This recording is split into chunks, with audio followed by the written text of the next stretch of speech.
ഇതുപോലെ കീം പരീക്ഷയിൽ ഇങ്ങനെ ഒരു പ്രതിസന്ധി ഉണ്ടാക്കിയതിന്റെ ഉത്തരവാദികൾ യഥാർത്ഥത്തിൽ ഉന്നത വിദ്യാഭ്യാസ മന്ത്രിയും അതുപോലെ തന്നെ പ്രവേശന പരീക്ഷാ കമ്മീഷണറുടെ ഓഫീസുമാണ് എന്ന കാര്യത്തിൽ തർക്കമില്ല.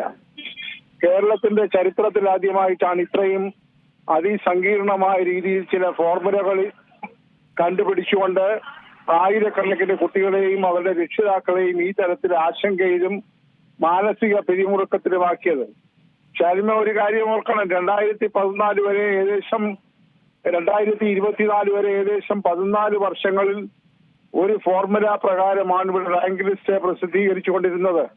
പൊടുന്നനവെയാണ് ഉണ്ടിരുന്ന ഒരു വിളി വന്നു എന്ന് പറയുന്ന പോലെ ഉന്നത വിദ്യാഭ്യാസ മന്ത്രിക്കും അവരെ ചുറ്റിപ്പറ്റി ഇരിക്കുന്ന ചില ഉപദേശകർക്കും ആ ഫോർമുല മാറ്റണമെന്ന ഒരു തോന്നലുണ്ടായത്.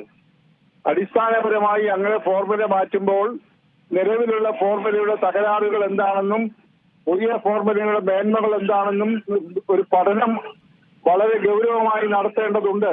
അങ്ങനെ ഒന്നും നടത്താതെ പ്രോസ്പെക്ടസ് പ്രസിദ്ധീകരിച്ചതിന് ശേഷം റാങ്ക് ലിസ്റ്റ് പബ്ലിഷ് ചെയ്യുന്നതിന് 2 ദിവസം മുൻപാണ് പ്രോസ്പെക്ടസിൽ അവർ ഏകപക്ഷീയമായ ഒരു മാറ്റം വരുത്തി പുതിയ ഫോർമുല ഉണ്ടാക്കുകയും അതിൻ പ്രകാരം ജൂലൈ 1-ാം തീയതി ലിസ്റ്റ് പ്രസിദ്ധീകരിക്കുകയും ചെയ്തത്.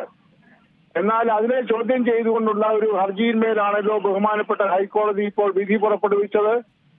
ഹൈക്കോടതി പറഞ്ഞു, കേസിന്റെ മെറിറ്റിനെ കുറിച്ച് ഞങ്ങൾ ഇപ്പോൾ ആലോചിക്കുന്നില്ല, മറിച്ച് ഈ തരത്തിൽ പെട്ടെന്ന് പ്രോസ്പെക്ടസ് മാറ്റിയതിനു ശേഷം ഒരു റാങ്ക് ലിസ്റ്റ് പ്രസിദ്ധീകരിക്കുന്നത് ചട്ടവിരുദ്ധമാണ്. അത് നേരത്തെ പ്രസിദ്ധീകരിക്കേണ്ട പ്രോസ്പെക്ടസിന് അനുസരിച്ച് തന്നെ ആയിരിക്കണം. അതുകൊണ്ട് പ്രോസ്പെക്ടസിൽ വരുത്തിയ മാറ്റങ്ങൾ ചട്ടരഹിതമാണ്, അതുപോലെ നീതിക്ക് നിരക്കുന്നതല്ല എന്ന് പറഞ്ഞുകൊണ്ട് അത് അപ്പാടെ സിംഗിൾ ബെഞ്ച് തള്ളിക്കളഞ്ഞു.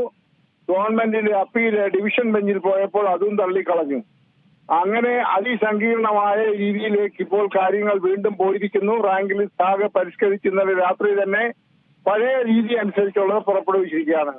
ഇതിനകത്ത് നമ്മൾ കാണേണ്ട ഒരു കാര്യം, ഈ നിരപരാധികളായിട്ടുള്ള ലക്ഷക്കണക്കിന് കുട്ടികളെയും അവരുടെ രക്ഷിതാക്കളെയും ഇതുപോലെയുള്ള മുൾമുനയിൽ നിർത്തുകയും ആശങ്കപ്പെടുത്തുകയും ചെയ്യുന്നത് ഒരിക്കലും ഒരു ഭരണകൂടത്തിന് യോജിച്ചതല്ല. ഇത് സിസ്റ്റമിക് ഫെയിലിയർ ആണ് എന്ന് ബഹുമാനപ്പെട്ട ആരോഗ്യമന്ത്രി പറയുന്നത് പോലെ ഉന്നത വിദ്യാഭ്യാസ മന്ത്രിക്ക് പറയാൻ സാധ്യമല്ല.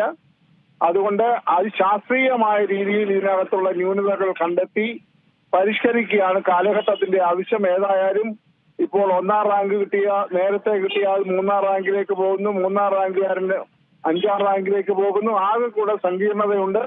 ഇതിന്മേൽ കൂടുതൽ പ്രതിസന്ധികൾ ഉണ്ടാകാൻ സാധ്യതയുണ്ട്. ഓഗസ്റ്റ് 14-ന് മുൻപ് ക്ലാസുകൾ ആരംഭിക്കേണ്ടതുള്ളത് കൊണ്ട് തട്ടിക്കൂട്ടി ഇങ്ങനെ പുറപ്പെടുവിക്കുന്ന റാങ്ക് ലിസ്റ്റുകളും യഥാർത്ഥത്തിൽ ഒരിക്കലും യുക്തിക്ക് നിരക്കുന്നതല്ല. ഇതിന്റെ ഉത്തരവാദിത്വത്തിൽ നിന്ന് ബഹുമാനപ്പെട്ട ഉന്നത വിദ്യാഭ്യാസ മന്ത്രിക്കും പരീക്ഷാ കമ്മീഷണർക്കും ഒഴിഞ്ഞു മാറാനായും സാധ്യമല്ല എന്ന് മാത്രമേ ഇപ്പോൾ പറയാനുള്ളൂ. ഏതായാലും ഇപ്പോൾ അഡ്മിഷൻ തുടങ്ങാൻ പോവുകയാണ്. തുടർന്നുണ്ടാകുന്ന പ്രശ്നങ്ങൾക്കെല്ലാം ഗവൺമെന്റ് സമാധാനം പറയേണ്ടതായിട്ട് വരും.